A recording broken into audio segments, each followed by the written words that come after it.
Hello, everybody, and welcome to episode 32 of the Unchained Vodcast, the road to victory! The robust road to victory. The robust roads in Camelot Unchained. Today we're talking about roads. I know, sounds super thrilling and ultra exciting. Just, you know. It does. Roads. Cobblestone, pavement, I don't know. Roads. All kinds of roads. Well, actually reminded me of something I meant to they put all on here. lead to Camelot. Actually just reminded me of something.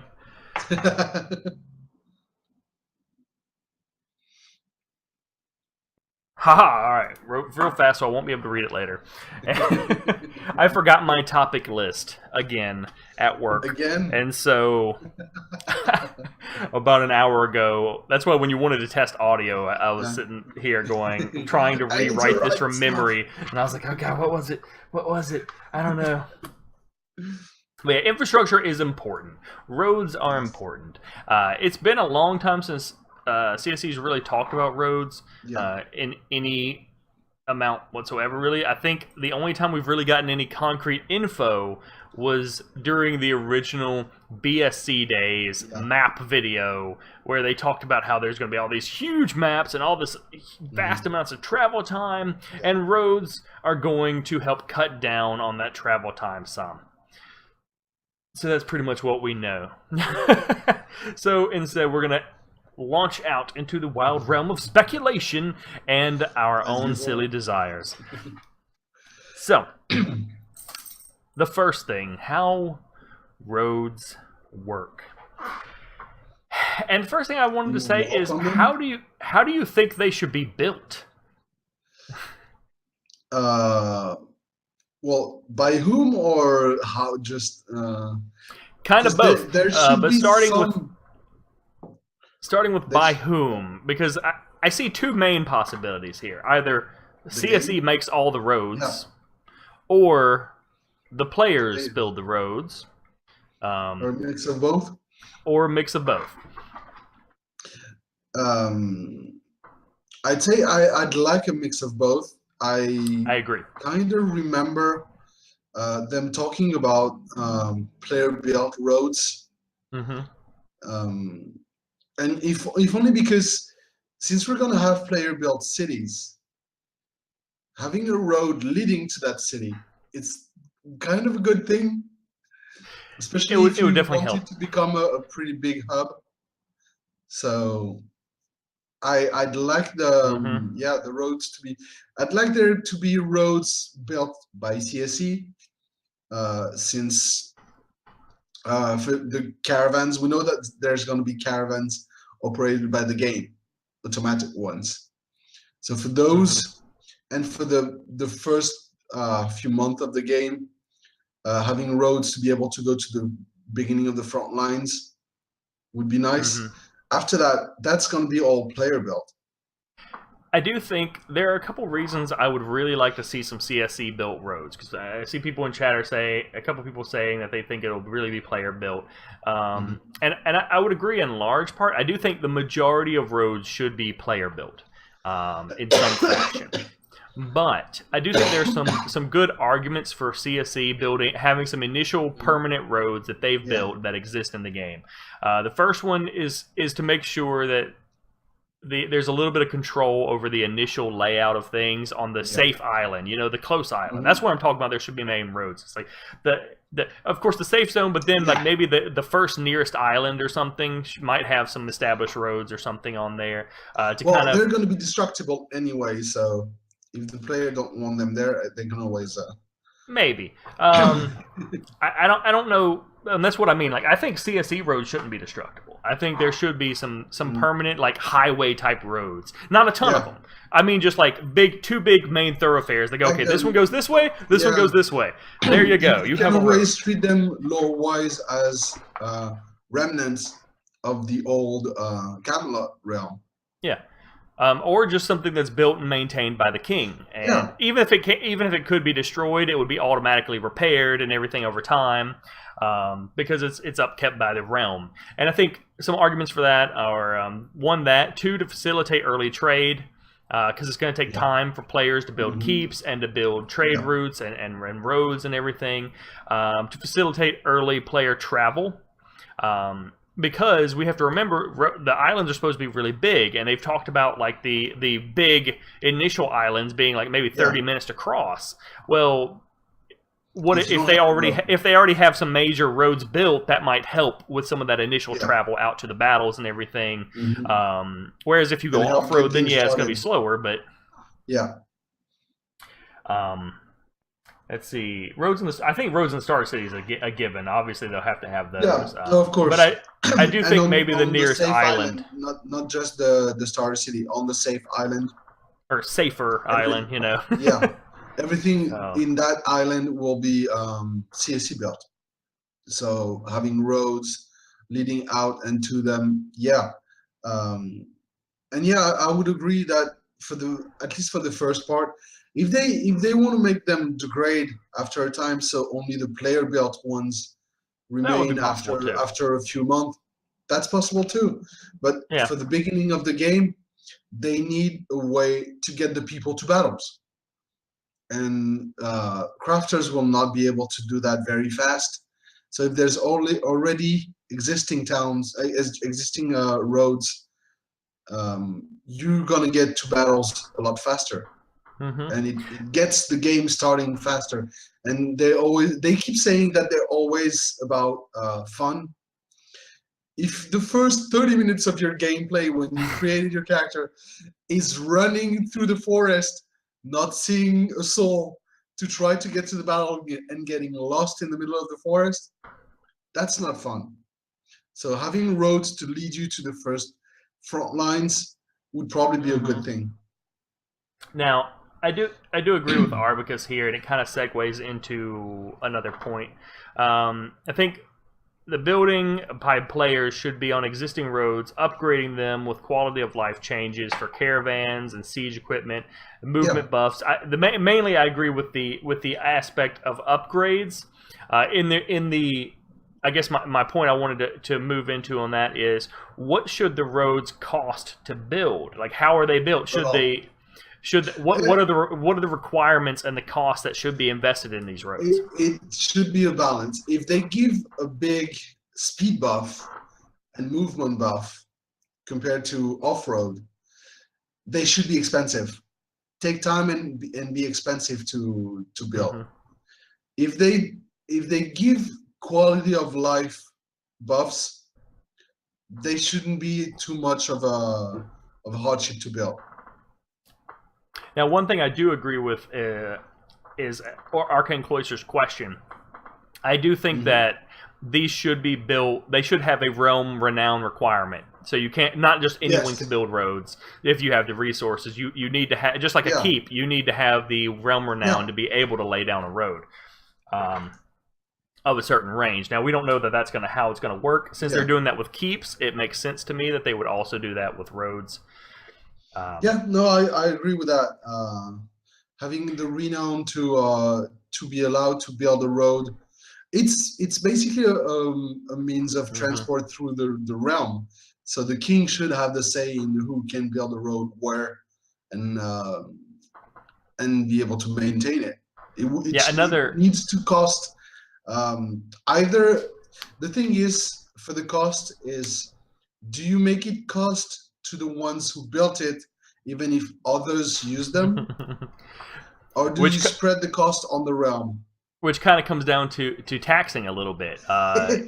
Do you either have people paying the cost and building roads, and then they can tax people for using their roads with caravans or whatever, or do you have it automatically be a part of a caravan fee or something to maintain the road? Could be. There's a couple ways they could do that. I would admit, as much as I like taxing on keeps and stuff, and I'm actually going to hit taxing again a little bit later, I'm not a big fan of the idea of players being able to tax roads, just because I do think that might get a little crazy. When you can tax people for selling things in the keep, and then you can tax things for travel across the roads, and so on and so forth. And then what if one person builds a road and another person builds the next segment, and they want like a 20% tax because you have no option but to use their road? The thing about roads is, people will not build road just to build road. Yeah. The roads will be built because you want to go faster from one point to the other. Mm-hmm. So the ones who build them, having to maintain them, I don't have a problem with that because it's for their convenience.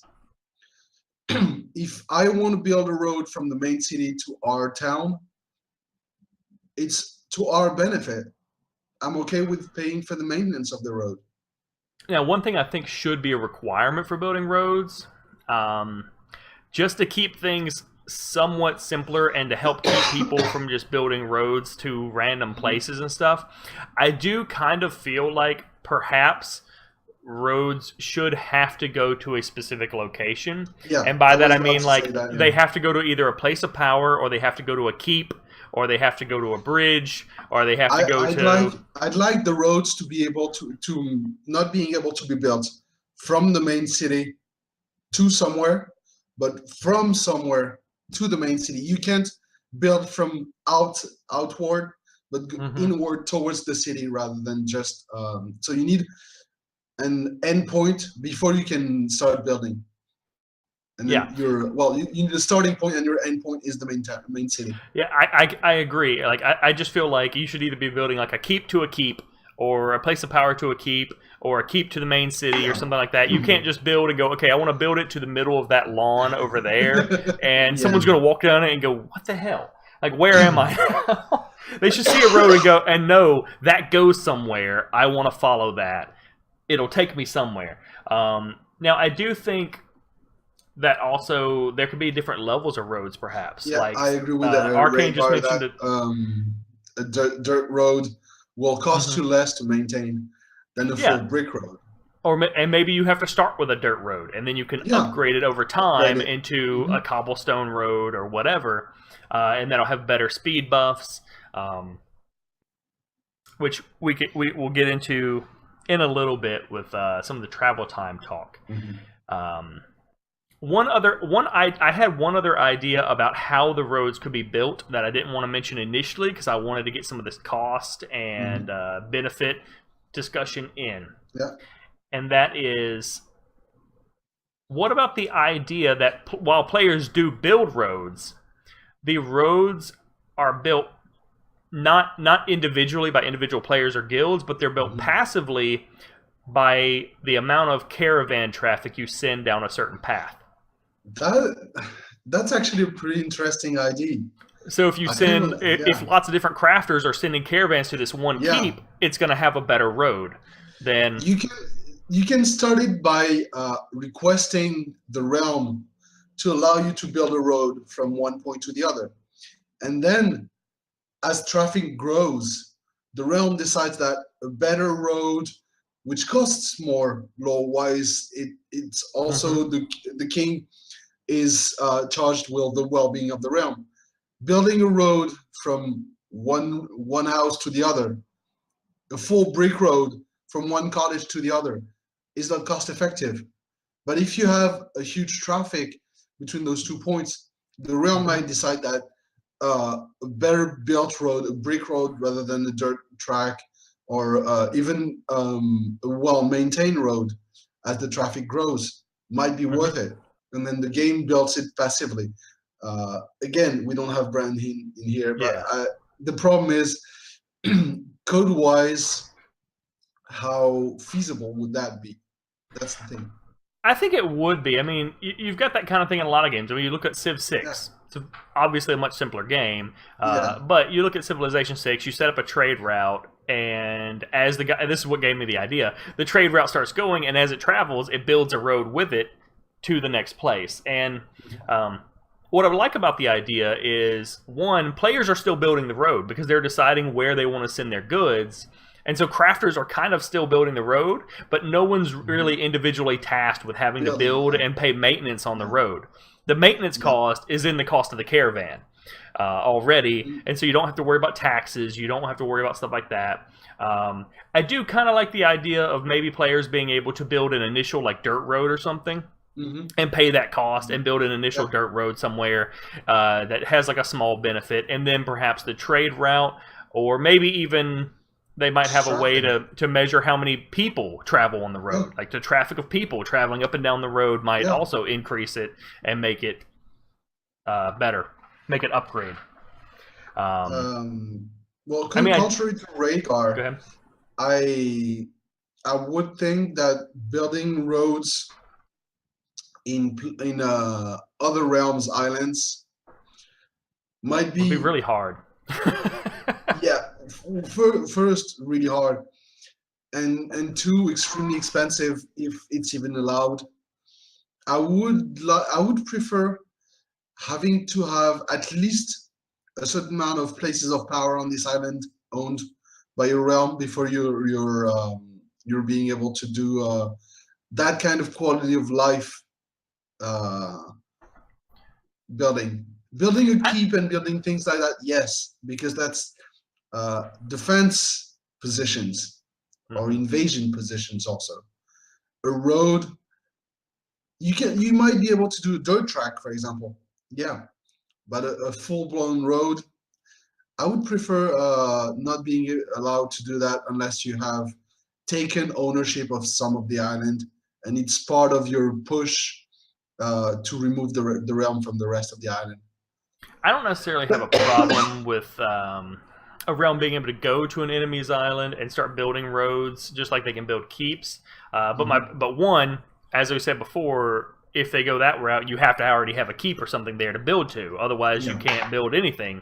And two, I think roads, just like keeps, should take a long time to build. You're not going to just be able to go, oh, look, I want a road, and then within a day there's a road there. It's probably going to take a couple of days to build a long road, especially if it's an enemy territory and it has to extend way out. So I think I don't have a problem with having the opportunity for emergent play like that. But it should certainly not be a simple thing to do. Let's see. Now, one issue I do kind of have with the organic road system that I mentioned is I do like the idea of players being able to decide upgrades and stuff for roads. Like should a road have a guard post for NPC guards that guard a certain segment of it, or should it have? That's still possible. If you have an organically upgrading road, it could be just the quality of the road, and after that, all the upgrades around the road would be player decided. Like for example, you can build a basic guard post on a dirt road, but to have a full guard post and doors or gates along the road would need to have a full-blown brick road, and then you get access to that upgrade. Possibly. Like the roads have levels, and depending on the level of the road, you get access to more player-decided upgrades. Now, another thing I did want to mention, you mentioned roads being destroyable, and I wanted to pose that as a question. Should roads be destroyable? Or should they only decay over time based on not paying maintenance or something like that? It depends on how you organize that. If they are organically built, I'd say no, not destroyable, but just degrading over time, since you're not owning the keep anymore. The king is not paying for the maintenance of the road. If it's player built, yes, it should be destroyed. That's pretty much what I was going to say as well. I think if it is organic and the roads just, as travel is based on the road and as caravans travel up the road upgrades organically, then I agree. No one's really owning or building that road, and so at the same time, I don't think it should necessarily be destroyable, and not just because I think there's a problem with destroying roads. It's more because I think that might be complicated technology-wise to figure out how to destroy those roads and have them automatically be repaired over time. Also, how do you target a road? It's just sitting there on the ground. How do you target and destroy a road? And whereas if they're player-built roads and they go through the effort of having players be able to build the technology for players to build roads and everything, at that point I'm like, well, you probably should have it be able to be destroyed, targeted, and everything in some fashion. And another factor to take in also with the destroyable road is that you can decide to destroy a building, but you can also decide to salvage a building. And if it's an organically created road, that means you're introducing materials in the economy that shouldn't be there. You're artificially inflating the economy by adding refined materials directly in the player's hands.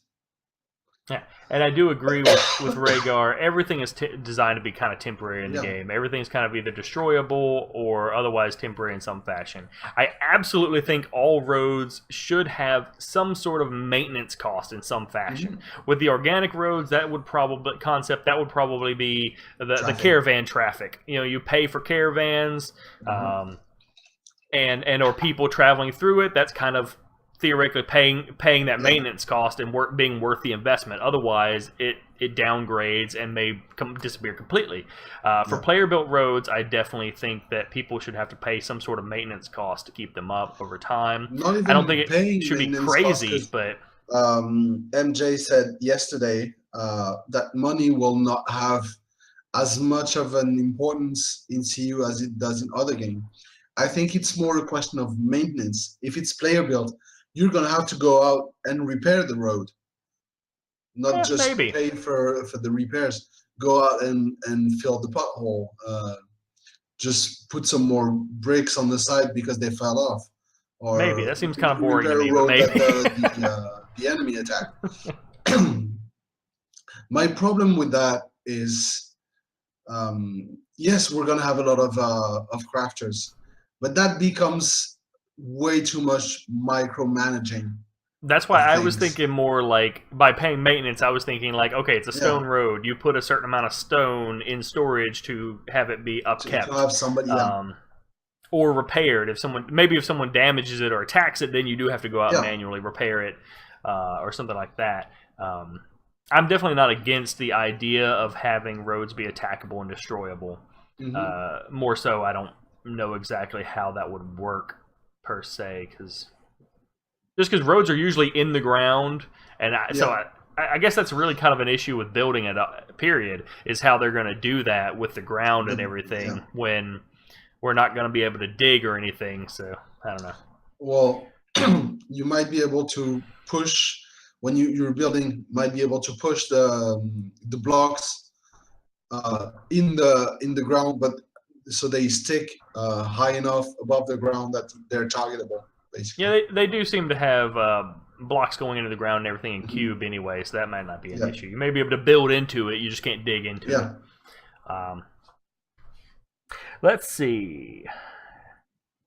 Another issue is bridges, and I kind of got a response from this Friday. Yesterday I saw that. But it was a confusing response. All my questions seem to get confusing responses. I don't know. Well, I think what I asked was, if the game has roads and you can traverse from one island to the next. Now we know that they've said before that there might be bridges, but are the islands going to physically connect?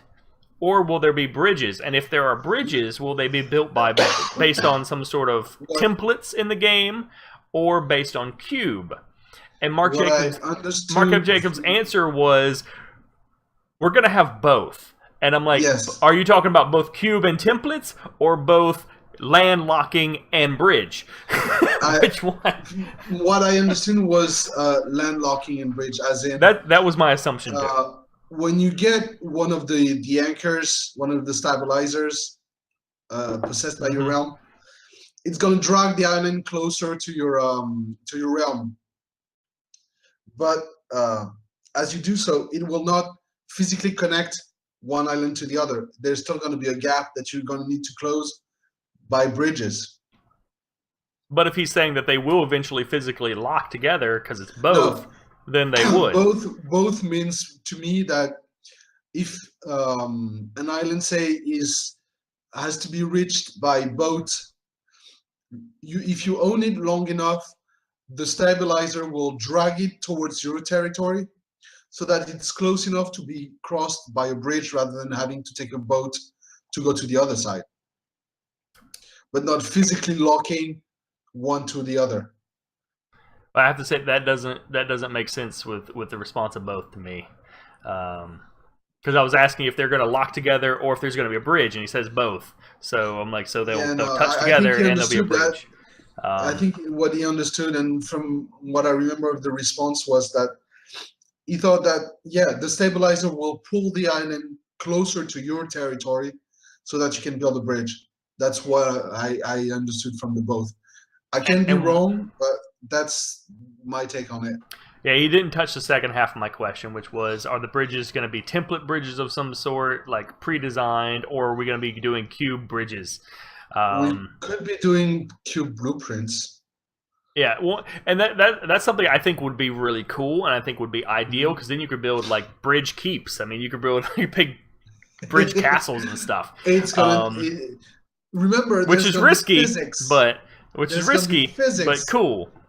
Because on a castle on land, if you take some of the foundation, it can still stand.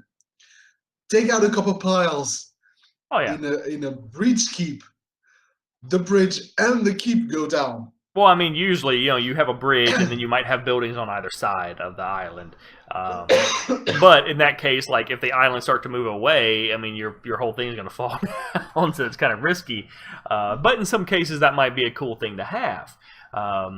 But what I think it's relevant about the joining or bridging concept is if the islands might physically touch at some point, then how do you do bridges at all? Because you build a bridge, you definitely can't do cube bridges, because if you do a cube bridge and then they keep moving closer, it's going to screw up the bridge. If you have template bridges, well, you could maybe do that, and it just changes the bridge as it gets closer. But it's still kind of... it still sounds kind of wonky to me. That's my thing. I don't think the islands are going to physically touch, that you can step from one island to the other. Because if they move out again, that's, I don't know if it's the case, but mechanically, as servers, as they're all going to be different servers, it might be technically complicated or too much of a headache to do that, and so leaving a space that is small enough for a small bridge to cross might be easier. Maybe. And then if you lose the ownership of the stabilizer and the island moves away, the bridge just collapses. Yeah, Rhaegar is saying that Mark has said that they would touch. I don't know. He didn't say when Mark said that. I'm not going to ask him to recount the exact video, because that would be... There's a lot of videos. Yeah. I don't remember him saying that at any point, but I haven't seen every single video he's ever done, so I don't know. He has said they would definitely come together and join up in some fashion. I do think it sounds to me like it would be much easier design-wise for them to make islands that come very close together but don't quite touch, and then you have bridges, and then people can come in and destroy the bridges and do other things like that, which does kind of lean towards PvP a little better. I do think it would be cool if they could come together and touch, but it sounds like that technologically that would be a lot more problematic to do. And you also lose the benefit of being able to destroy the roads, the bridges. But I mean, if someone has pulled the islands close enough together to completely join them, that could be kind of a part of the benefit. Is, well, you can't destroy my bridges now because I got the islands together. Yeah, it might be difficult to have a plot that takes place on both islands, but in that case, if they can't do that, then they absolutely can't have cube-built bridges, which would be unfortunate, I think. Because then you would have much less interesting bridges. It'd just be, there's a bridge, a standard bridge. All of our bridges look exactly the same. Let's see. Now, we know roads will make players faster. They're supposed to make players faster. They're supposed to make caravans faster. Is there anything else that roads should do besides just making people faster? One thought I had was this is kind of goes along with making people faster, but it might allow you to kind of run perpetually without using stamina. So that's part of why you're faster. You're basically moving at run speed, and you can't you can't hit run. You're pretty much at travel speed the whole time you're on the road, unless you stop to fight or something. But it doesn't drain your stamina, so you can kind of just do that and stay at that rate. Which is kind of just speed boost, but a slightly different way of looking at the speed boost. I would not want our road to make the enemy slower. That wouldn't make sense. That would bug me because it wouldn't make sense. Yeah, exactly. That's the thing. That's not logical. If anything, I do kind of feel like they should get the same benefit from the road because it's still a road. Exactly. And it's kind of an undesired benefit, but hey, I mean, it's still a road. At some point, it's choice matters. You decide to put a road there. That also means that the enemy can reach your keep faster if they get on the road. And if you think about it, it's actually kind of good defensively if they do that, because if you can only build roads from keep to keep and to city, that means they're running straight at your next keep, which is kind of where you want them to go, because then you have them at your defensive structure, and you can build up defenses, get together, and go, okay, bring it. Rush to our keep. Go ahead. I like the idea, branching on what Arcane Cloister says, having relays along the roads so that the scout don't have to physically go back to the main map to update it, but drop, say, a map at a relay station, and the game takes care of bringing the map with the delay because the travel time, but with NPCs and NPC messengers going all the way back to the city. Yeah, we've kind of talked about that idea before in the scout video about having the scouts able to go to a keep and maybe update their stuff from there instead of having to go to the main city. And that could be a limitation they put on it. Maybe you have to have a road connecting that keep to the city. You can't just go to any keep. It has to be a keep with a road specifically. Or if it doesn't have a road, then there's a longer delay to get the update because there's no road. Longer travel time. Now, I did want to discuss travel speed. Mark Jacobs recently made an update a couple weeks ago about like the main island near the safe island that they have right now or something might take like 30 minutes to travel across. But then other islands would be smaller. So other ones that are closer in might take, he didn't say this, but might take, 20 minutes, 10 minutes as you progressively get in and the islands get smaller and smaller. Should that be, for like the big island and going in, should that be 30 minutes with a decent quality road or 30 minutes across any point from edge to edge? I'd say 30 minutes for each island, 30 minutes from edge to edge, but with a decent road, going that down to 15 minutes from edge to edge. I kind of like the idea of it being 30 minutes with a decent road. And I don't mean a top tier road though. I don't mean like the best road. I mean like maybe like CSE has some default roads that are at the beginning and it's 30 minutes to get across if you're on a normal just road. Or maybe 30 minutes on like a crappy road, like 30 minutes on the dirt road or something. And then if you're wandering around in the hills and stuff, it might take you longer. It just, of course, we know that I like big maps and I like the idea of people wandering forever and being stuck. So, but travel time is always going to be a sensitive subject because some people want to get to the battle really fast. Others want to have a decent travel time so the world looks big enough.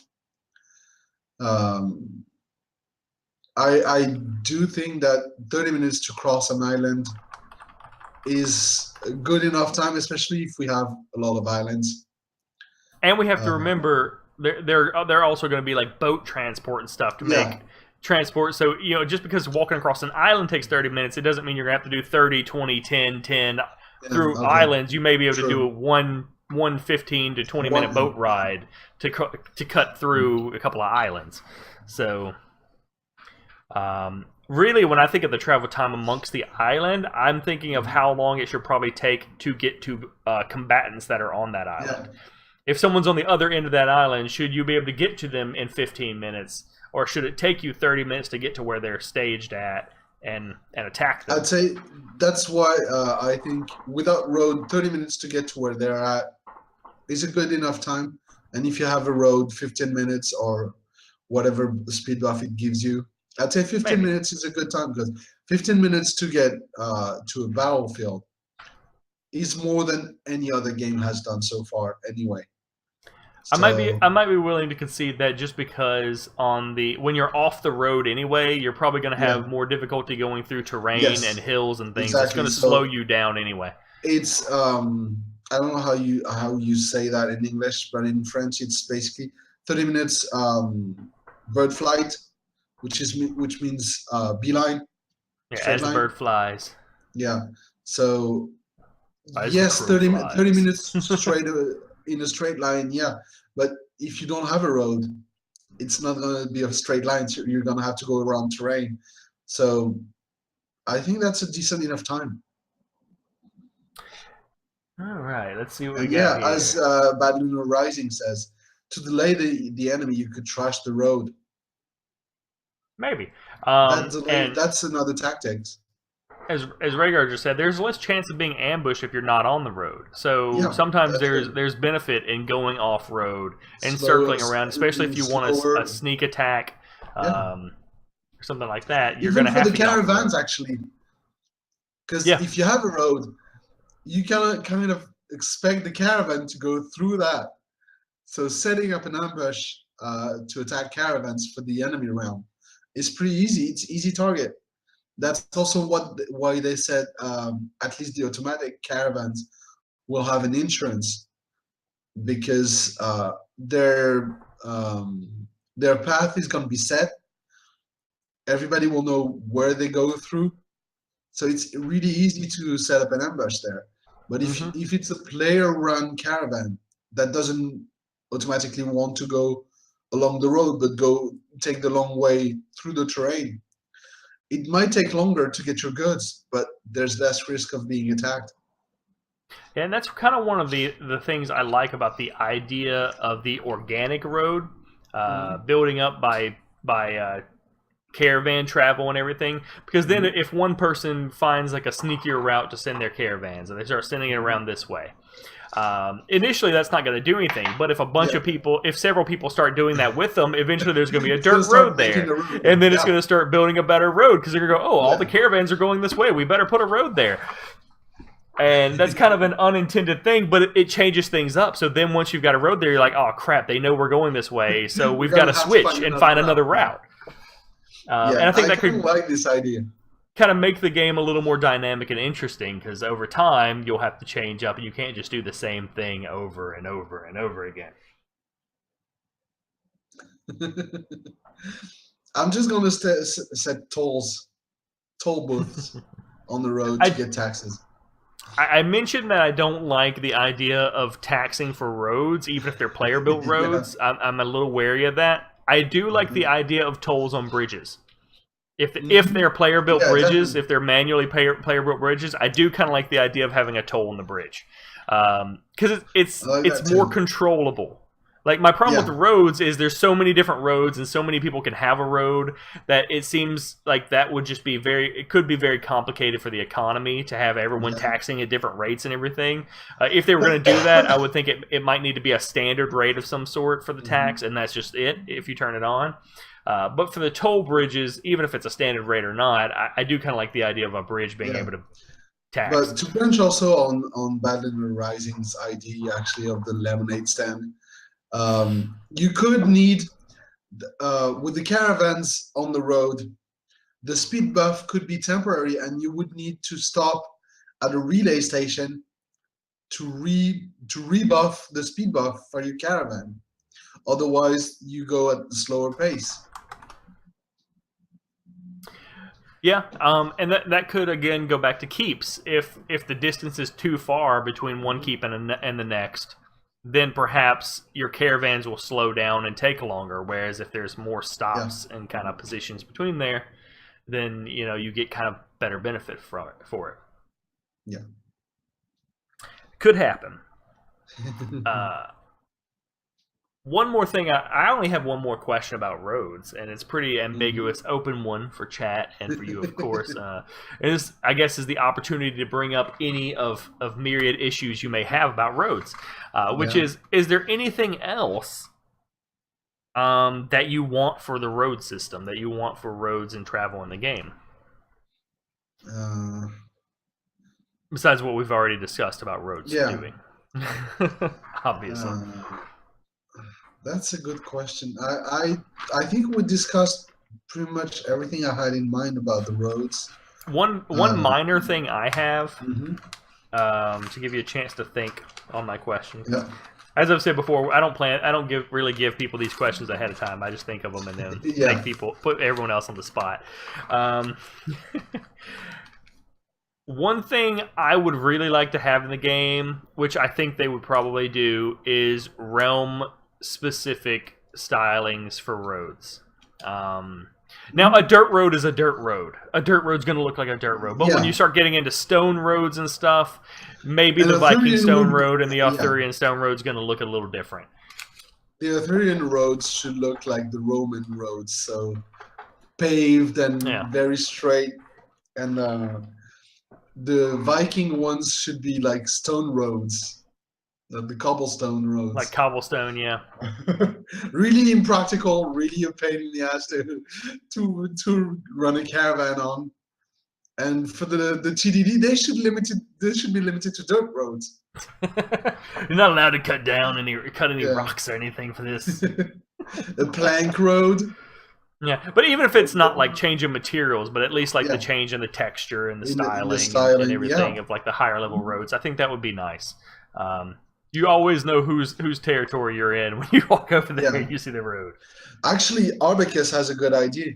Upgraded road could have lighting option. That means that's true. Visibility buff. So just torches. Light the beacons. You can't set up an ambush in a road, especially at night, in a road that has lights around, because you have a visibility in the distance. So you have a buffer zone of light that nobody can sneak in, or it would be difficult to sneak in.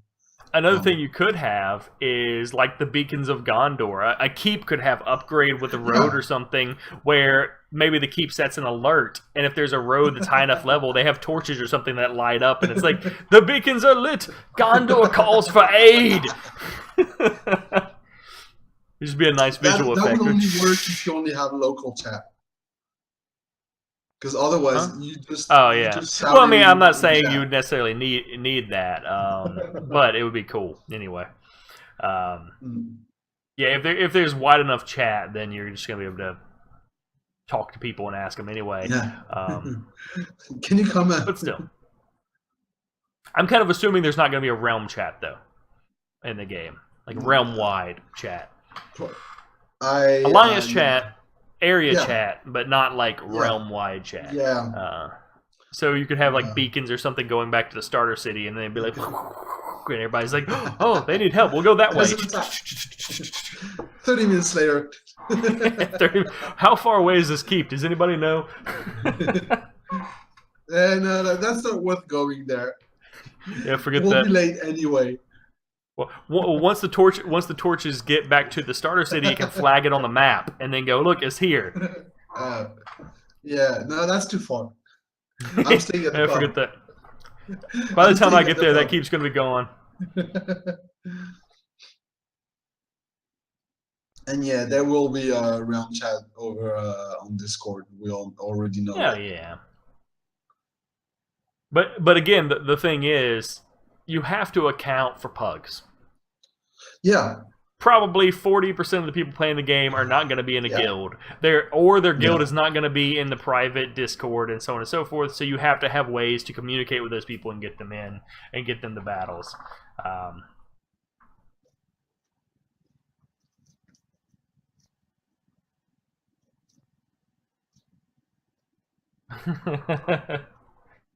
Cliff edge roads.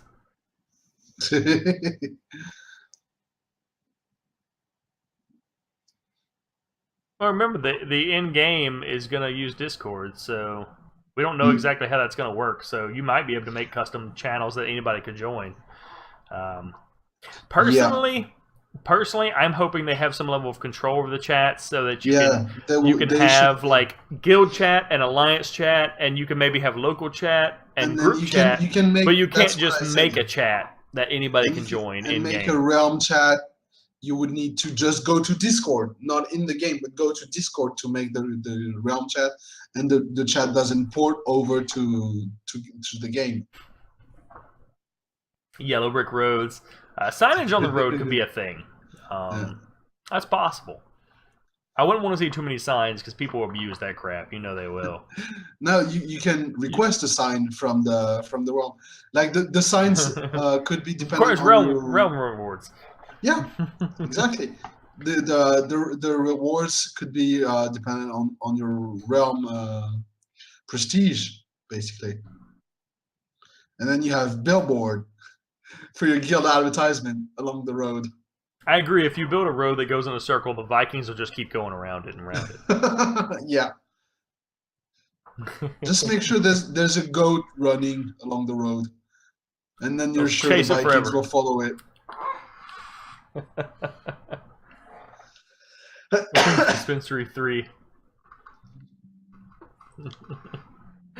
Alright, well, it looks like about all the different topics and ideas we have about roads for now.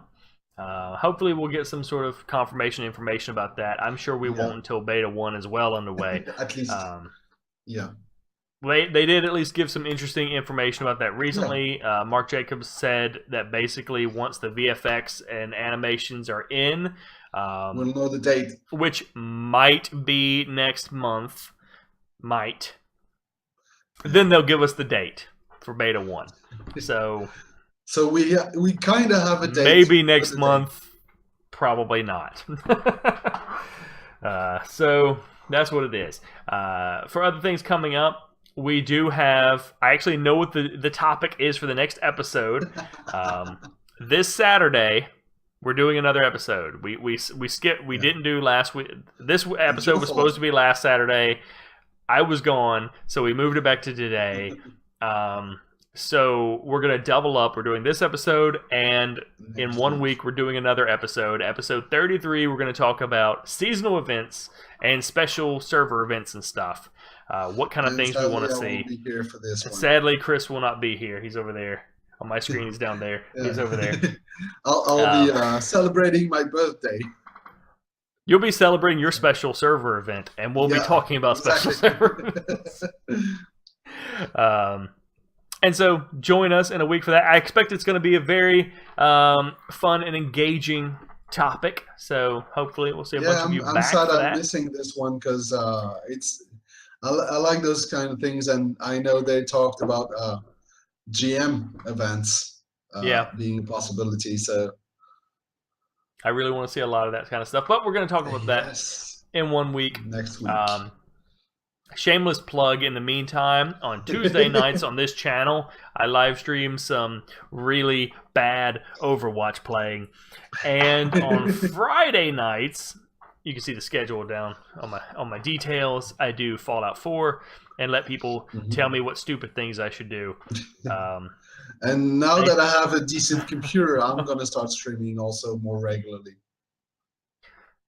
For whatever you play. Pretty much. Mass Effect, I imagine. I'm thinking about letting people laugh at my really bad survival games in the Division. Where I die from cold, from infection, from mobs, from everything. Yeah, everyone missed me dying on Fallout 4 this Friday. They were like, I'm coming. I was like, okay. And nobody was on, and I got blown up horribly. And I was like, y'all. And then they logged in, and I was like, you missed it. It's too late. I died. I'm alive now. Anyway. Names.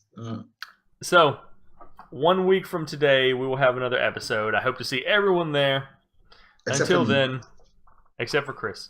Until then, thank you all for coming. Thank you for watching if you're on YouTube. And we will catch you in a week.